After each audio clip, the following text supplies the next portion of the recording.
जय हिंद दोस्तों, स्वागत है आपका अपने YouTube चैनल में। मैं जितेंद्र कुमार आप सब लोगों का स्वागत करता हूं। उम्मीद करता हूं दोस्तों अच्छे होंगे, स्वस्थ होंगे और नियमित रूप से अपनी पढ़ाई कर रहे होंगे।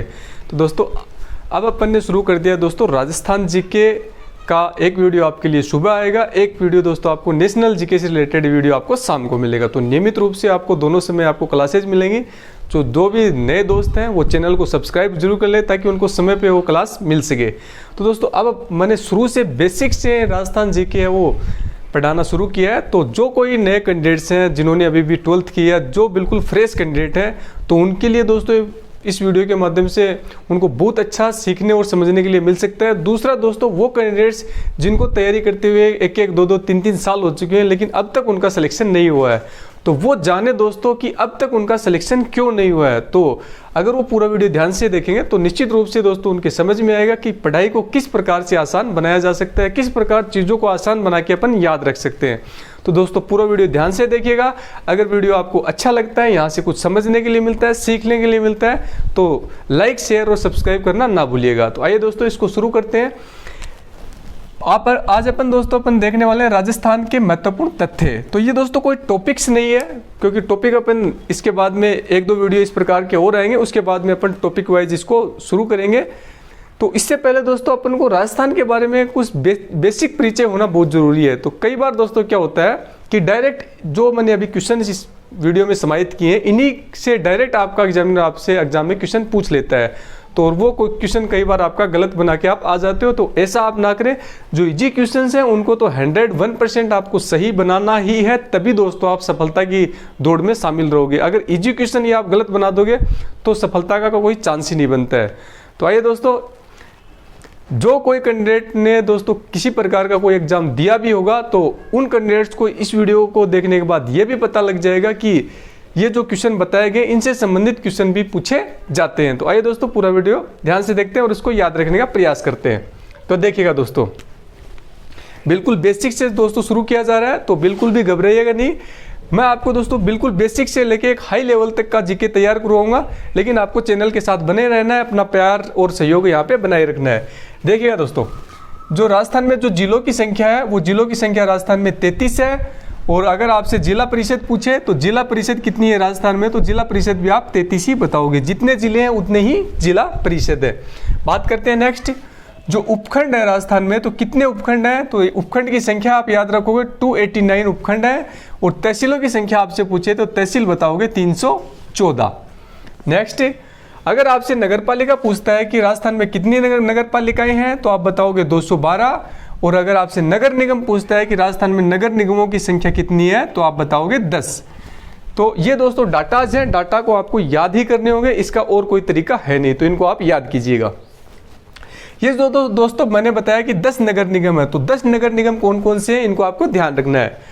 देखिएगा दोस्तों, 2 नगर निगम है वो जयपुर में है, कोटा के अंदर भी 2 नगर निगम है, जोधपुर में भी 2 नगर निगम है, और बीकानेर में है 1 नगर निगम, एक अजमेर में है, एक भरतपुर में है और एक उदयपुर में है।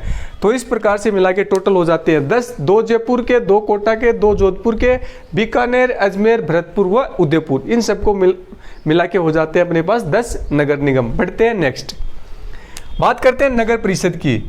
तो राजस्थान में कितनी नगर परिषद है वर्तमान में, तो आप बताओगे 34 नगर परिषदें हैं वर्तमान में। अगर आपसे पूछ ले कि पंचायत समितियों की संख्या कितनी है, तो राजस्थान में वर्तमान में पंचायत समितियों की संख्या है दोस्तों 346। अगर आपसे ग्राम पंचायतों की संख्या पूछे कि राजस्थान में वर्तमान में ग्राम पंचायतों की संख्या कितनी है, तो आप बताओगे दोस्तों 11,152। अब कुछ एक दोस्त सोच रहे होंगे कि सर ये आंकड़े कंपटीशन एग्जाम में पूछे तो बहुत कम जाते हैं। देखिएगा दोस्तों, जो पटवारी और ग्राम सेवक जैसे एग्जाम है, इन एग्जाम में ये आंकड़े पूछे जाने की संभावना मैक्सिमम होती है। बाकी किसी एग्जाम में भी अगर एग्जामिनर आपकी परख करना चाहे तो ये आंकड़े आपसे पूछ सकता है। मैंने जो इंपॉर्टेंट आंकड़े हैं वही यहाँ पे लिखे हैं, अनावश्यक आंकड़े यहाँ पे समाहित नहीं किए हैं। तो इन डाटाज को दोस्तों आपको याद रखना है। बढ़ते हैं दोस्तों नेक्स्ट, राज्य का मरुस्थलीय भाग। तो राज्य का जो मरुस्थलीय भाग है दोस्तों वो कितना % आपसे पूछेगा, तो राज्य का मरुस्थलीय भाग आप बताओगे 61% है, 61% है।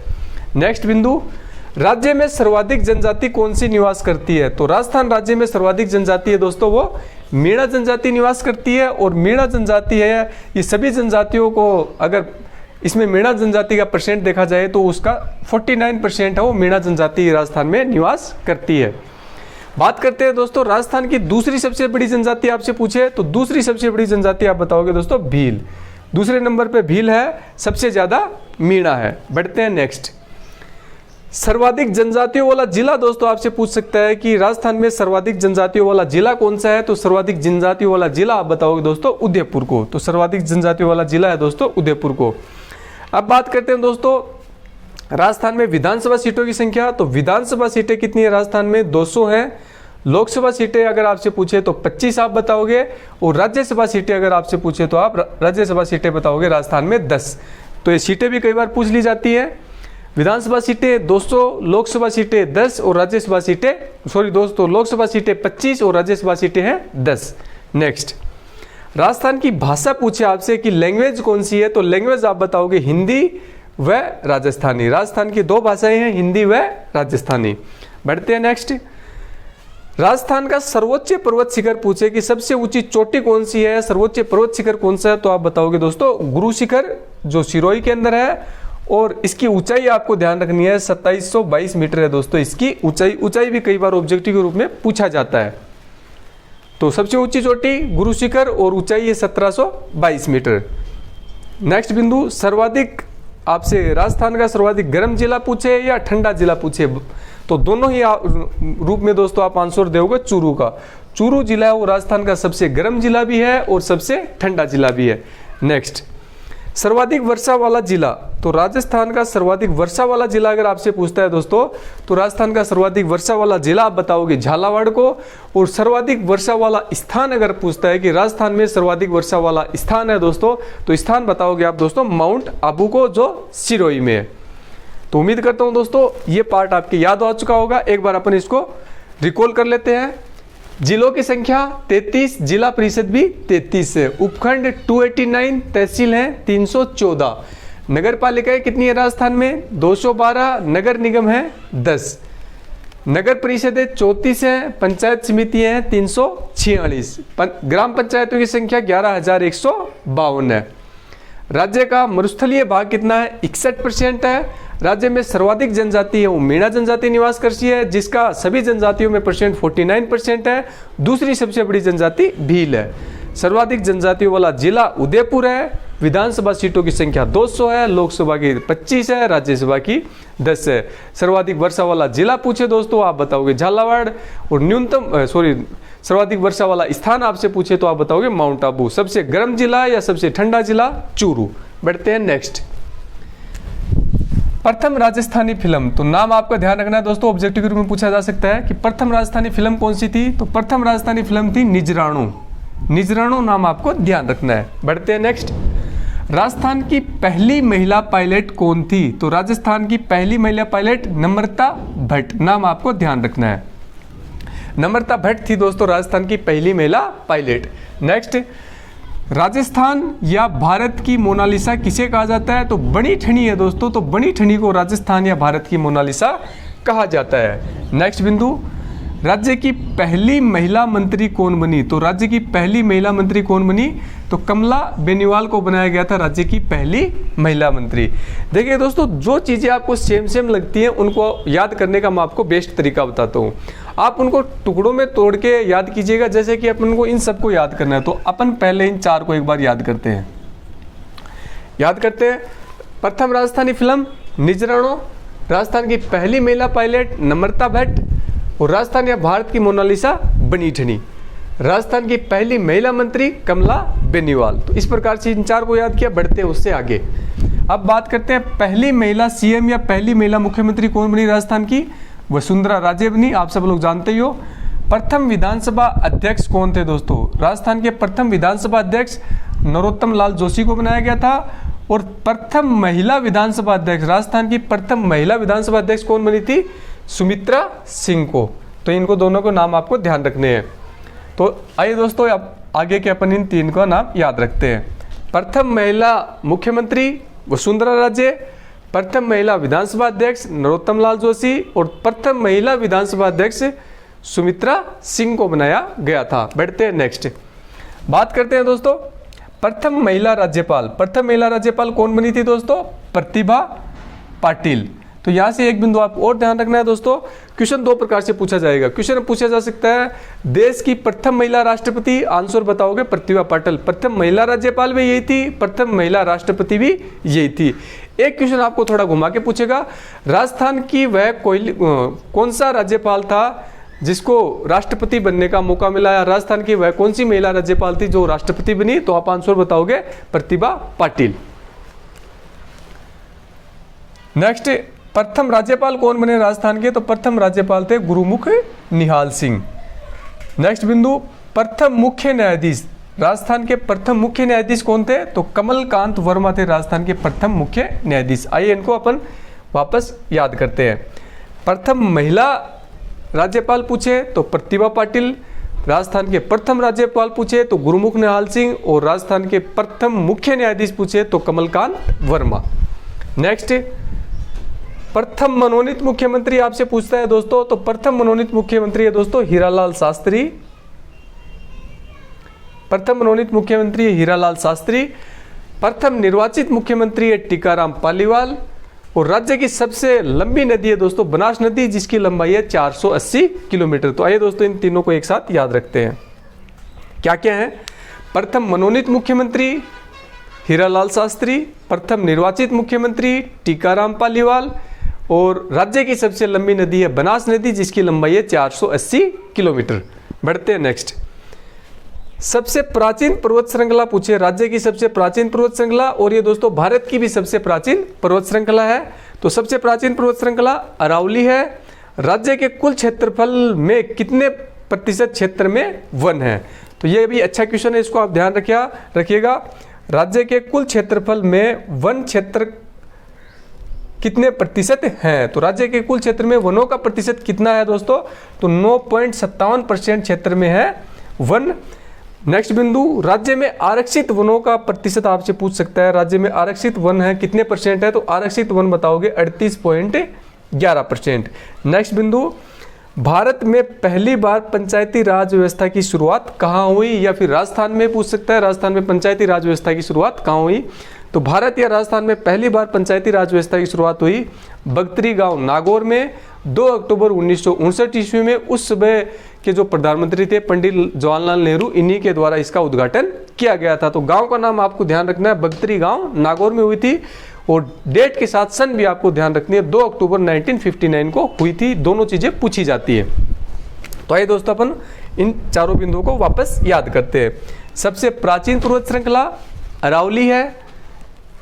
राज्य के कुल क्षेत्रफल के कितने परसेंट क्षेत्र में फल पर वन है?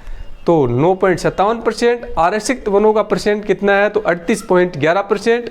और राज्य में पंचायती राज व्यवस्था की शुरुआत सर्वप्रथम बगतरी गांव नागौर में हुई। उस समय के तत्कालीन प्रधानमंत्री जवाहरलाल नेहरू ने किया था इसका उद्घाटन, और 2 अक्टूबर 1959 को हुई थी ये इसका शुभारंभ। तो दोस्तों इस सब को अपन ने याद किया। बढ़ते हैं दोस्तों इधर।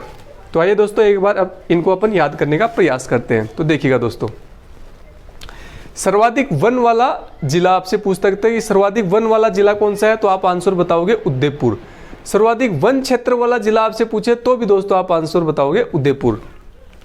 तो देखिएगा दोस्तों, यहाँ पे 2 क्वेश्चन है। सर्वाधिक वन वाला जिला उदयपुर, सर्वाधिक वन क्षेत्र वाला जिला उदयपुर।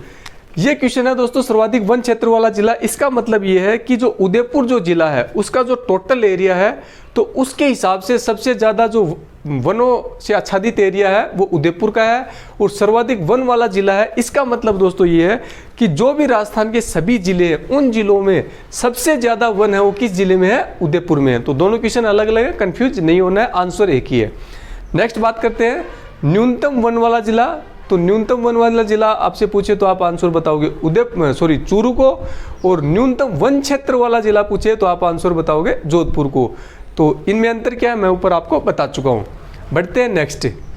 राजस्थान लोक सेवा आयोग, राजस्थान लोक सेवा आयोग, राजस्थान राजस्व मंडल और राजस्थान माध्यमिक शिक्षा बोर्ड, इन तीनों का ही मुख्यालय दोस्तों कहाँ पे है? अजमेर में। तो तीनों का मुख्यालय ध्यान रखोगे कौन कौन से? राजस्थान लोक सेवा आयोग, राजस्थान राजस्व मंडल और माध्यमिक शिक्षा बोर्ड, इनका मुख्यालय कहाँ है? अजमेर में। कई बार डायरेक्ट पूछ लिया जाता है दोस्तों राजस्थान राजस्व मंडल का मुख्यालय कहाँ है, तो आप आंसर बताओगे अजमेर को। नेक्स्ट, राजस्थान उच्च न्यायालय। राजस्थान उच्च न्यायालय है दोस्तों, हाई कोर्ट है, ये कहाँ स्थित है? जोधपुर में स्थित है, जिसकी स्थापना 1956 में हुई थी।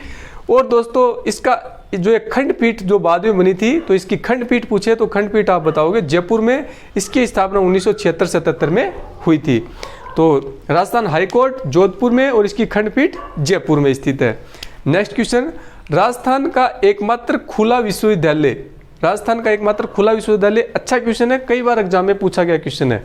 तो राजस्थान का एकमात्र खुला विश्वविद्यालय का नाम क्या है? वर्धमान महावीर खुला विश्वविद्यालय है। और कहाँ स्थित है? कोटा में स्थित है। दोनों बात ध्यान रखोगे। राजस्थान का एकमात्र खुला विश्वविद्यालय कहाँ स्थित है? कोटा में है, नाम वर्धमान महावीर खुला विश्वविद्यालय। नेक्स्ट, राजस्थान में दोस्तों 2 अंतर्राष्ट्रीय हवाई अड्डे हैं, तो दोनों के आपको नाम याद रखने हैं। कौन कौन से हैं? एक तो है दोस्तों सांगानेर अंतर्राष्ट्रीय हवाई अड्डा और एक है महाराणा प्रताप अंतर्राष्ट्रीय हवाई अड्डा। सांगानेर अंतर्राष्ट्रीय हवाई अड्डा है, ये जयपुर में है, और महाराणा प्रताप अंतर्राष्ट्रीय हवाई अड्डा है, ये उदयपुर में है। तो एक जयपुर में है, एक उदयपुर में है, दोनों के नाम आपको ध्यान रखने हैं। बढ़ते हैं नेक्स्ट, राज्य की पहली अंतर्राष्ट्रीय विमान सेवा। राज्य की पहली अंतर्राष्ट्रीय विमान सेवा कहाँ से कहाँ तक शुरू हुई? तो राज्य की पहली अंतर्राष्ट्रीय विमान सेवा है वो कहाँ से कहाँ तक शुरू हुई? तो आपको बताओगे दोस्तों, जयपुर से लेके दुबई तक ये उड़ान भरी थी। राज्य की पहली अंतर्राष्ट्रीय विमान सेवा ने कहाँ से कहाँ तक उड़ान भरी? जयपुर से दुबई तक। नेक्स्ट, राजस्थान स्थापना दिवस। दोस्तों आपसे पूछ सकता है कि राजस्थान का स्थापना दिवस कब मनाया जाता है? तो आप बताओगे 1 नवंबर को, क्योंकि दोस्तों 1 नवंबर 1956 को ही राजस्थान के 7 चरण संपन्न हो चुके थे और पूर्ण राजस्थान का गठन हो चुका था। तो 1 नवंबर को मनाया जाता है राजस्थान दिवस और राजस्थान स्थापना दिवस। और राजस्थान दिवस पूछिए आपसे तो राजस्थान दिवस बताओगे आप 30 मार्च को। तो दोनों क्वेश्चन अलग अलग हैं। स्थापना दिवस 1 नवंबर, खाली राजस्थान दिवस पूछे तो आप बताओगे 30 मार्च को। नेक्स्ट बिंदु है दोस्तों अपनो, विश्व का एकमात्र वृक्ष मेला कहाँ लगता है? तो विश्व का एकमात्र वृक्ष मेला है दोस्तों, वो लगता है खेजड़ेली गांव जोधपुर में। तो ये भी दोस्तों एक अच्छा क्वेश्चन है, कई बार कंपटीशन एग्जाम में पूछा जाता है। तो आइए दोस्तों कुछ एक क्वेश्चन और बच गए, इससे संबंधित जो राजस्थान के प्रथम है, अपन एक बार इसको थोड़ा मिटा लेते हैं। आप एक बार इसका स्क्रीनशॉट मार लीजिएगा, उसके बाद अपन उन क्वेश्चन को भी देख लेते हैं। तो एक बार आप इसको स्क्रीनशॉट मार लीजिएगा, मैं इसको थोड़ा एक बार मिटा लेता हूँ दोस्तों।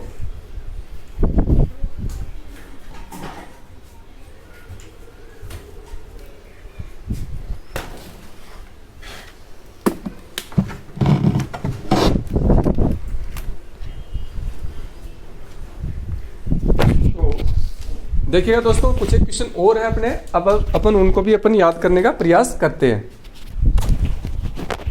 तो देखिएगा दोस्तों, थोड़ा इसको मिटा लेते हैं।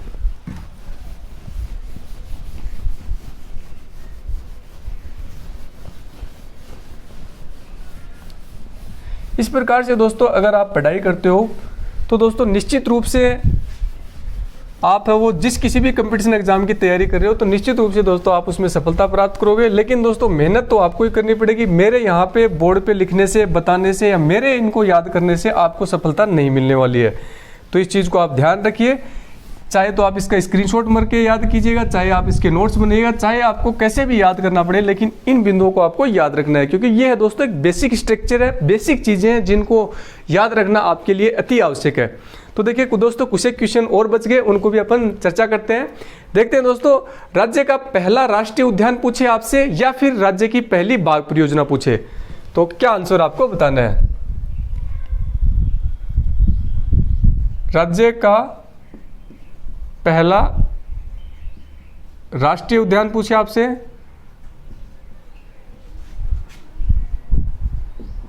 उद्यान या पहली बाग परियोजना पूछे, पहली बाग परियोजना। आंसर दोस्तों दोनों का एक ही है, आप बताओगे रणथंभौर को। रणथंभौर दोस्तों राज्य का पहला राष्ट्रीय उद्यान या राजस्थान का पहला राष्ट्रीय उद्यान, और राजस्थान की पहली बाग परियोजना भी रणथंभौर राष्ट्रीय उद्यान में शुरू की गई थी। तो दोनों क्वेश्चन को आपको ध्यान रखना है। बात करते हैं नेक्स्ट की। नेक्स्ट है दोस्तों अपना, राज्य का प्रथम स्टॉक एक्सचेंज कहां पे बना? राज्य का प्रथम स्टॉक एक्सचेंज, प्रथम स्टॉक एक्सचेंज तो राज्य का प्रथम स्टॉक एक्सचेंज आपसे पूछे तो आप आंसर बताओगे जयपुर को। अच्छा क्वेश्चन है, ये कई बार एग्जाम में पूछा गया क्वेश्चन है। नेक्स्ट अपन देखते हैं दोस्तों, राज्य का प्रथम परमाणु विद्युत घर। तो राज्य का प्रथम परमाणु विद्युत घर आपसे पूछे तो आप बताओगे रावतभाटा को। राज्य का प्रथम परमाणु विद्युत घर अगर आपसे पूछे तो आप बताओगे रावतभाटा। नेक्स्ट क्वेश्चन दोस्तों आपसे अगर पूछता है भारत का पहला भूमिगत परमाणु परीक्षण, भारत का पहला भूमिगत परमाणु परीक्षण,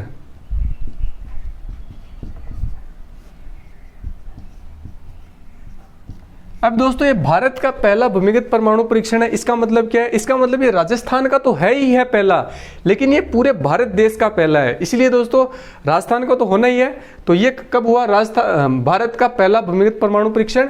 ये कहाँ हुआ? पहली बात दोस्तों ध्यान रखना, आपको पोखरण में हुआ था ये, और कब हुआ इसकी डेट आपको स्पेशली ध्यान रखनी है, डेट भी इसकी पूछी जाती है। तो हुआ था दोस्तों 18 मई 1974 ईस्वी को ये दोस्तों हुआ था। तो डेट के साथ इसको आपको याद रखना है। भारत का पहला भूमिगत परमाणु परीक्षण, अगर आपसे पूछे सेकंड भारत का दूसरा भूमिगत परमाणु परीक्षण ये कहाँ हुआ था दोस्तों? ये भी पोखरण में ही हुआ था, इसको भी आपको ध्यान रखना है, ये भी पोखरण में ही हुआ था दोस्तों। और पोखरण में दोस्तों ये कब हुआ था? ये 11 व 13 मई को हुआ था दोस्तों 1998 में। तो दोनों को डेट के साथ सन आपको ध्यान रखनी है, ये ऑब्जेक्टिव रूप में काफी बार पूछी गई है। नेक्स्ट बिंदु अपन देखते हैं दोस्तों, राज्य का परमाणु परीक्षण के सबसे नजदीकी गांव आपको पूछ सकता है। राज्य का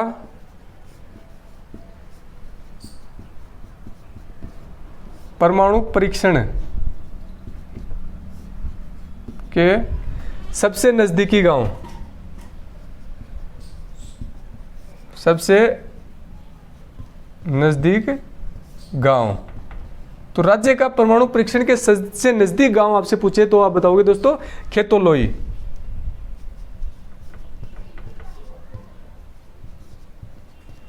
परमाणु परीक्षण के सबसे नजदीक गांव का क्या मतलब है दोस्तों? ये खेतोलोई गांव है, पोखरण जो जगह है उसके सबसे नजदीक पड़ता है। नेक्स्ट बिंदु दोस्तों अपन को ध्यान रखना है, राज्य का पहला सुपर थर्मल पावर प्लांट कहां लगा? राज्य का पहला super thermal power plant, super thermal power plant, राज्य का पहला सुपर थर्मल पावर प्लांट दोस्तों कहां लगा? तो ये आपको ध्यान रखना है, ये दोस्तों लगा सूरतगढ़ गंगानगर में।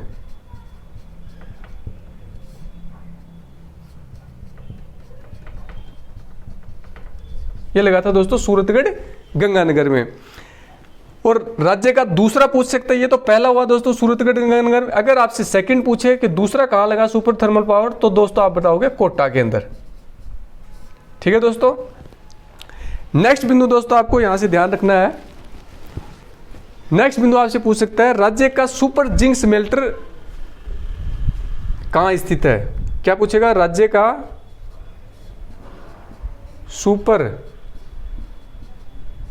Zinc smelter, zinc smelter, zinc smelter, super zinc smelter कहां स्थित है? तो आप बताओगे दोस्तों चंदेरिया चित्तौड़ में, चंदेरिया चित्तौड़ में दोस्तों। तो ये सब है दोस्तों कुछ एक महत्वपूर्ण जो राज्य में प्रथम है। इनके अलावा दोस्तों कुछ एक और भी बच गए, लेकिन एक वीडियो के माध्यम से अपन सभी को नहीं देख सकते। जैसे जैसे अपन दोस्तों टॉपिक्स पढ़ेंगे उनके साथ अपन उनको कवर करते चलेंगे। लेकिन दोस्तों इतनों को तो, इन सब को तो याद रखना आपके लिए जरूरी है। अगर आप अपना बेसिक मजबूत बनाना चाहते हो दोस्तों, तो बेसिक चीज़ों की जानकारी आपको होनी अति आवश्यक है। तो उम्मीद करता हूं दोस्तों इन सब को आप स्क्रीनशॉट मार के या नोट्स बना के या कैसे भी करके इनको आप याद करोगे। और दोस्तों आपके याद करने से ही दोस्तों आपको सफलता मिलेगी, मेरे यहाँ बताने से आपको सफलता नहीं मिलने वाली है। तो मिलते हैं दोस्तों नेक्स्ट किसी पढ़ाई से संबंधित वीडियो में। तब तक के लिए पढ़ते रहिएगा, एंजॉय करते रहिएगा, आगे बढ़ते रहिएगा। थैंक यू दोस्तों पूरा वीडियो ध्यान से देखने के लिए।